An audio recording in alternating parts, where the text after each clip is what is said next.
Aujourd'hui, nous plongeons dans une autre affaire marquante, qui a longtemps hanté la ville de Perpignan, l'affaire des disparus de Perpignan. Tout commence dans les années 1990. Entre 1995 et 2001, plusieurs jeunes femmes disparaissent mystérieusement dans le centre-ville de Perpignan.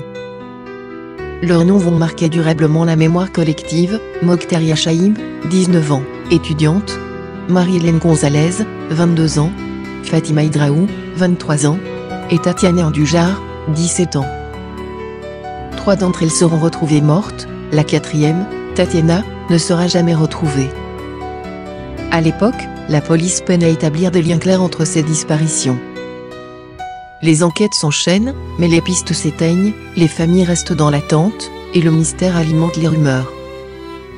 Le centre de Perpignan devient le symbole d'une peur diffuse, celle d'un prédateur en liberté. Il faudra attendre les années 2010 pour que l'affaire se dénoue partiellement.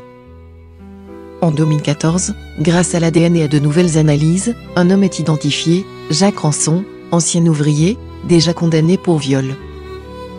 Son profil correspond aux violences constatées sur les victimes. Surnommé par la presse le tueur de la gare de Perpignan, il sera jugé et condamné à la réclusion criminelle à perpétuité en 2018 pour le meurtre de Mokhtaria Chaïb et de Marie-Hélène Gonzalez. Mais le dossier ne s'arrête pas là. Jacques Rançon a aussi reconnu en 2021 le meurtre de Fatima Hidraou, commis en 1997.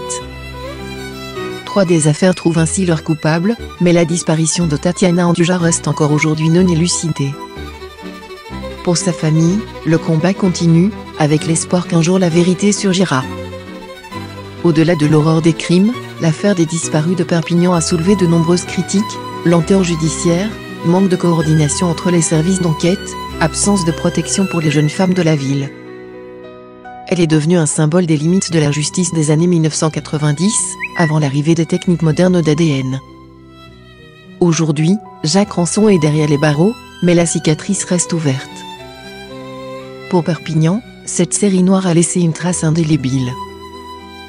Pour les familles, elle rappelle que la justice, même lorsqu'elle parvient à condamner, ne peut jamais effacer l'absence, ni réparer les vies brisées. Merci d'avoir suivi cette nouvelle histoire marquante sur Handicap Radio TV.